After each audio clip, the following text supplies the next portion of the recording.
பாத்தீங்கன்னா ஒரு தெருவுல போயிட்டு இவங்க தேடிட்டு நிக்கிறாங்க வீட்டுக்கு போற வழி எதுன்னு. நான் காலையில இந்த ஜாமான் டீ குடுக்குறாங்க காலையில இந்த லைட்டான வெயில்ல. லாஸ்ட்ல ஒரு இடத்துல வெள்ளை இருக்க கண்டுபிடிச்சிட்டுங்க. இருக்குங்க புள்ள இவ்வளவு சமையல் திறமையில ஒளிஞ்சு கிடக்குங்கிறது எனக்கு எப்பதாங்க தெரியுது. இது என்னன்னு தெரியுதா உங்களுக்கு? நல்லா பாருங்க. ஹாய்ங்க, எல்லாரும் எப்படி இருக்கீங்க?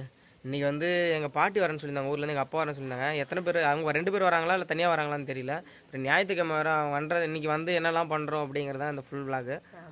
மறந்துடாமல் டைம் கிடச்சா பாருங்கள். புதுசாக பார்த்தா சேனல் அப்படியே சப்ஸ்கிரைப் பண்ணிக்கோங்க. நாங்கள் போடுற வீடியோஸ் உங்களுக்கு வரணும்னா.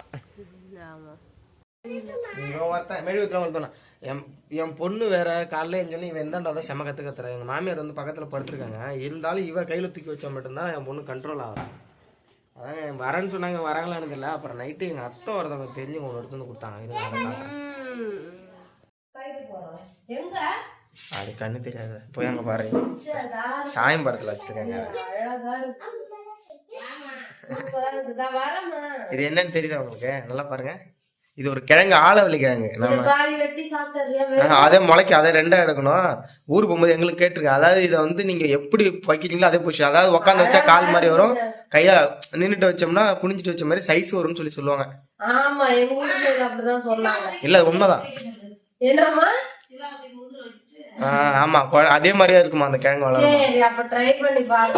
அதே அங்கேயே வச்சு குளிச்சு வச்சுட்டு தான் அதை வைக்கணும். விட்டமின் டி குடுக்குறாங்க காலையில இந்த லைட்டான வெயில்ல. நான் கிளம்பிட்டேங்க, சிக்கன் எடுக்க போறேன். அதிக பேர் தோல்ல போடக்கூடாதுன்னு நீங்க அது டாக்டர் வந்து பால் கொடுத்த உடனே தோல்ல போட்டு தட்டினா வந்து செரிமானம் ஆகும். ஏப்ப வரும், யாரெல்லாம் வெளில போனாங்க அதாவது உங்க அம்மாட்டாங்க. அதுமா சேர்த்து ஏதோ போய் விரிச்சோடி கிடக்கு. ஏதோ ஜாமான் வாங்கிட்டு சொன்னாங்க, ஃபோன் அடி சொன்னாங்களா. இதெல்லாம் வாங்கிட்டு தான் அடுத்தது வந்து அங்கே கறி கடைக்கு போகணும். இருங்க முடிச்சுட்டு வந்துடுறேன்.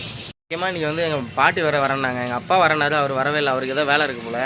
அதான் சரி ஏதோ வாங்கிட்டு போய் செய்யலாம். வாங்கியாச்சுங்க. எல்லாத்தையும் மூட்டையில் போட்டு மூட்டை கட்டிட்டு கிளம்பியாச்சு. வீட்டுக்கு போயிட்டு திரும்ப வரேங்க. மல்லிகை ஜாமான் எல்லாத்தையும் வாங்கி கறி கடையில் அதை வச்சுட்டு பார்க்குறேன். வீட்டுக்கு போயிட்டு கிட்டத்தட்ட 8 கிலோமீட்டர் போயிட்டு ஜாமான் வாங்கி திரும்ப இப்போ வரேன். கடைக்காரர் நல்ல வேலை எடுத்து கரெக்டாக வேறு ஒருத்தர் இது உங்களுக்கு தான் கேட்க போனாரா, அதுக்காக தானே வந்தேன்னு சொல்லி வாங்கிட்டு வந்துட்டேன். பைபாஸில் ஒரு இடத்துல வெள்ளை இருக்க கண்டுபிடிச்சிட்டுங்க. ஒரு வழியாக பைபாஸில் ஒரு இடத்துல இருக்குது. சிவா பிறந்தப்போ ஒரு 4 வருஷத்துக்கு முன்னாடி, 4-5 வருஷம் ஆகிடுச்சு அப்போ பிச்சுது. ஆனால் அது ஃபுல்லாக வெறும் சொனச்செடி பட்டுச்சுன்னா மேலே ஃபுல்லாக கொடூரமாக அரிக்கும். உடைச்சிட்டேங்க, வெள்ளை இருக்குது. கொஞ்சம் தான் இருக்குது, அதே முத்தலை இருந்தாலும் வந்துட்டு சும்மா போடான்னு சொல்லிட்டு உடச்சிட்டு போகிறேன். இது முதல்ல நம்ம தெருவுக்கு போகிற வழியே கிடையாது, அது தெரியுமா? ஏன் மாற்றி இறங்கிட்டாங்க இவங்க, சிவன் கோயில்ட்டு இறங்கிட்டாங்க. அங்கே தலைக்கோளம் ரோட்டுக்கு போகிறதுக்கு. சரியாக போகலாம். எல்லாரும் வீட்டில் இருக்காங்க. நான் போயிட்டு இப்போ எங்கள் பாட்டியை கூப்பிட்டு வரேன். அது வழி தெரியாமல் பார்த்தீங்கன்னா ஒரு தெருவில் போயிட்டு இவங்க தேடிட்டு நிற்கிறாங்க வீட்டுக்கு போகிற வழி எதுன்னு. நான் காலையில் இந்த ஜாமான்லாம் வாங்கி கறிக்கடலை மறந்து வச்சுட்டேன். நல்ல வேலை நான் போவோம், அந்த கடைக்கார வெளில எடுத்து கேட்டாந்தது. அப்புறம் எல்லாத்தையும் வாங்கி வந்துட்டேன். தெரியாது, இப்போ நான் கூப்பிட்டு வந்துடுறேன். இந்த எங்கள் வீட்டில் இருக்க கதவு திறக்கிறதே பெருசு. அங்கே தள்ளணும், உள்ளே தள்ளணும். அந்த கதவை இது கதவு வந்துட்டாங்க. போ உள்ளே போ, உட்காந்துருக்காங்க. காலையில இருந்து அலைச்சல் தாங்க. சிவா ஆயா வந்திருக்காங்கடா. அம்மாவை ஆரம்பிச்சிட்டேன். சாப்பிடலாமா? சரி. என்னமா வீட்டில் கிட்ட காய்கறி பூரா எடுத்து வச்சு உன்னை கேட்டேன் அதெல்லாம். சரி நான் வரேன். பக்கத்தில் முட்டையை மறந்து வச்ச மாதிரி இங்கே என் வீட்டில் ஒருத்தன் முட்டையை மறந்து வச்சுட்டு போயிட்டாங்க. அதான் அவன்கிட்ட கொடுப்பேன். டேய் சந்தோஷம் வர ரொம்ப மேதாவிட்டா. இட்லி குண்டான்ல பிரியாணி போட போறானா. அதை விட பெரிய விஷயம் என்னன்னு கேட்டிங்கன்னா, தண்ணி ஊற்றுல ஒன்றும் ஊற்றல, அப்படியே தூக்கி போட்டான்.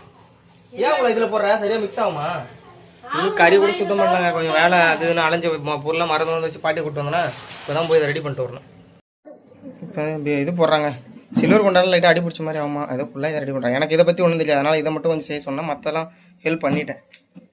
சிவாக்காக லெக் பீஸ் மட்டும் அப்படியே போட சொல்லி வாங்கிட்டு வந்துடுங்க.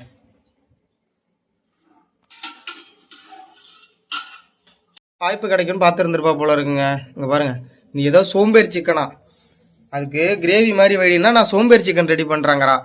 ஏமா பிரியாணி ரெடி பண்ணி போட்டிருக்கா. நான் அரிசி போடல, நான் அரிசி வந்து கிளஞ்சி கொடுத்துட்ருக்கேன். சத்தியமாக சொல்கிறாங்க, இதுக்கு மாதிரி இந்த சோம்பேறி சிக்கன்லாம் நான் சாப்பிட்டதில்லக்குள்ள பிரியாணி போட்டு கொடுப்பேன். மிஞ்சி கூட குழம்பு வச்சு அதில் ஊற்றி சாப்பிடுவோம். இன்றைக்கி எதை மேடம் புதுசாக ட்ரை பண்ணுறாங்க. எது போல நம்ம டெய்லியும் வந்து இந்த ஆனியன் அது ரெடி பண்ணிடுவேன். எனக்கு அது ரொம்ப பிடிக்கும். எதாவது ரெடி பண்ணுற பார்ப்போம், என்ன செய்யலாம் பார்க்க, எப்படி வருதுன்னு பார்க்கலாம். சூப்பரா இருக்குங்க. இவ்வளவு சமையல் திறமையில ஒளிஞ்சு கிடக்குங்கிறது எனக்கு எப்பதாங்க தெரியுது. கேமரால தண்ணி பட்டுருச்சு, அதுக்குள்ள ஏதோ நீ வந்து அப்படியே ஜொலிக்கிற மாதிரி இருக்கு புள்ளாய். அடுத்தது நான் என் பொண்ணுக்கு வந்து சுடுதண்ணி காய வைக்கணுங்க. மேடம் வந்து குளிக்கணும். அவங்க தூங்கி எழுந்திரிச்ச உடனே அவங்களுக்கு தண்ணி போட்டுக்கணுமா. அப்புறம் நேற்று வந்து தெரிஞ்சவங்க ஒருத்தவங்க ஆப்பிள் மாதுளெலாம் கொடுத்துட்டு போனாங்க வீட்டுக்கு. அது குள்ளாய் சாப்பிடக்கூடாது, பழம் அதிகமாக. ஆப்பிள் மட்டும் கொஞ்சம் கொஞ்சம் சாப்பிட்டா நான் அதனால் இந்த மாதுளை வீணாக போகிற மாதிரி இருக்குது. இதை மட்டும் உரிச்சு நானும் செய்வாங்க சாப்பிடலான்ட்டு. மேடம் எல்லாத்தையும் ரெடி அதான் சோம்பேறி சிக்கன்னு பேர் வச்சிருக்காங்க போல. எல்லாத்தையும் ரெடி பண்ணிட்டு உப்பு போட மறந்துட்டா, இப்போதான் போடுறான். பாட்டி வந்த காலத்தில் படுத்துட்டாங்க, ஒன்றும் முடியலையாட்டுக்கு.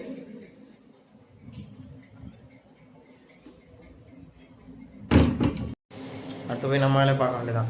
அந்த பழத்துலேருந்து விதையெல்லாம் எடுத்து வச்சுட்டு சிவா சாப்பிட்டானா எதையுமே வேஸ்ட் பண்ண மாட்டான். விதையை மட்டும் ரிட்டன் துப்பிடுவோம் மிஷின் மாதிரி. அதை எடுத்து மழையா வச்சுப்பாங்க. பச்சடுப்பு பற்ற வைக்கிறது தாங்க எனக்கு பெரிய கஷ்டமாக இருக்குது. பிடிக்க மாட்டேது, அமைஞ்சு போயிடுது. சொன்ன மாதிரியா இருப்பாங்கிற. சரி பாப்போம், வளரட்டும்.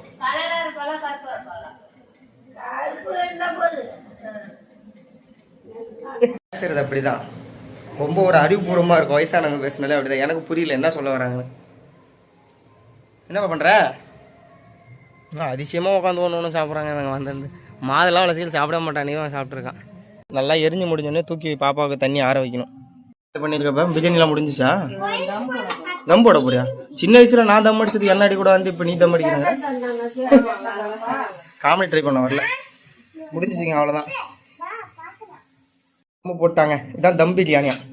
அது சோம்பேறி சிக்கன் ரெடி ஆயிடுச்சாமா? ஐயோ செல்லு என்ன சட்டி உள்ள போட்டுருப்போனே.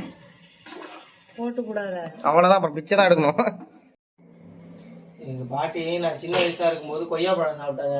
சாப்பிட்டோன்னே வாயிலேருந்து ஒரு வரையா தள்ளி படுத்த படிக்க பெட்ல சேர்த்துனாங்க 15 நாள். அதை சொல்லிட்டு இருக்காங்க. அதுக்கு என்ன காரணம், அந்த கொய்யா பழத்துல பள்ளியே ஏதோ ஒண்ணு விட்டுருச்சு, எனக்கு ஃபுட் பாய்சன் ஆயிடுச்சு. சொல்லிட்டு இருக்காங்க. அந்த கதையை இன்னும் மறக்கலாம். ஆமா, அடிக்கடி சொல்லுவாங்க. அடிக்கடி சொல்லுமா பண்டம் பாடு. அந்த கடைசி கூட முழுக்க வெறும் மிச்சரும் காராசும் இட்லி இறச்சிக்கிட்டு தான் இருப்பான் சத்தனை. இப்ப இவனை விரட்டுறதால அதெல்லாம் வருது. ஆமா, ஏன்னா எங்க பையனை விரட்டுறாங்களாங்க என் ஹஸ்பண்ட். அதுக்காக சொல்றாங்க, நீ எல்லாம் எவ்வளவு பொருள் இறைச்சிருக்கிற, வீணாக்கி இருக்கிற, உன்னெல்லாம் நாங்க எப்படி அடிக்காம வளர்த்தோன்னு திட்டுறாங்க. தட்டில் கழிட்டு சாப்பிட்றாரு. அதுவும் இல்லாமல் பிரியாணி இலையில சாப்பிட்டா கொஞ்சம் நல்லா இருக்கும். ஆமா, டேஸ்ட் சூப்பரா இருக்கும். போதும் எல்லாருக்கும் இந்த இலையை அப்படியே பீஸ் போட்டு நல்லா கழுவணும். ஆமா.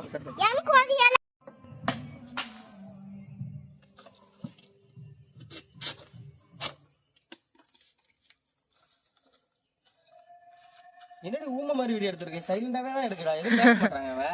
இல்லங்க, இலை வெட்டிட்டு இருக்கிறாரா? சரி, அந்த எப்படி வெட்டுறாருங்கிறதுல நான் பார்த்துட்டு வாய் அடைச்சு போயிட்டேன்.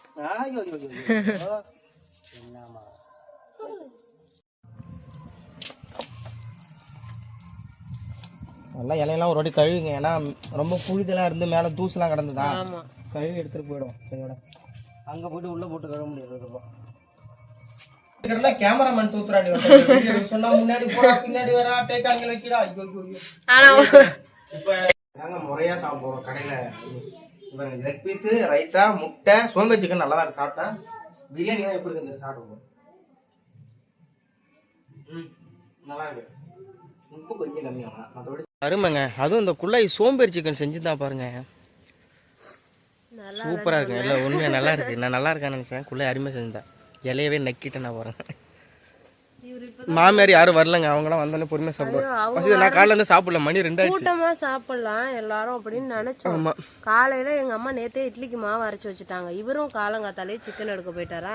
இட்லி சுட்டு வச்சா எப்படியும் நான் வீணா தான் போவோம் அப்படிங்கறதுனால காலையில டிஃபனே இல்ல. இப்ப மணி எத்தனைன்னா கரெக்டா 12 நல்லா பாரு. மணி 1:30 2 ஆக போகுது.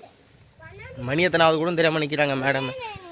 மீன் எடுத்தங்க முந்தானே அது ஒன்றும் குழம்பு சரியில்லை. சங்கரா மீன் சரியில்லை. அவர் கொடுத்தது கொஞ்சம் குழம்பு போயிடுச்சா. எங்கள் மாமியாரும் முடியல, எங்கள் அம்மாவே சாப்பிடல. இன்னைக்கு தான் உங்களுக்கு கொண்டு பிரியாணி எல்லாம் கொடுக்கணும். அவங்க சாப்பிட மாட்டாங்க, பயந்துக்கிட்டு கொண்டு கொடுத்துருவோம் அவங்களுக்கு. உங்க கூட இருந்தாங்க நடுவில் இருக்காங்களா? அது சரி. எங்கள் அம்மாவுக்கு போயிட்டு கொடுக்கணுங்க. 2:30 மணிக்கு மேலே இப்போ கொண்டு வச்சா நாய்க்கு உள்ள வந்துடும். இல்லைன்னா வந்து கவனிக்க மாட்டாங்க, விட்டுருவாங்க. வந்த உடனே பொறுமையாக போய் கொடுத்துக்கலான்ட்டு பண்ணிட்டுங்க. இன்னைக்கு சண்டே விளாக் அவ்வளோதாங்க. நம்ம வீட்டில் இன்னொரு விளாக்ல மீட் பண்ணலாங்க.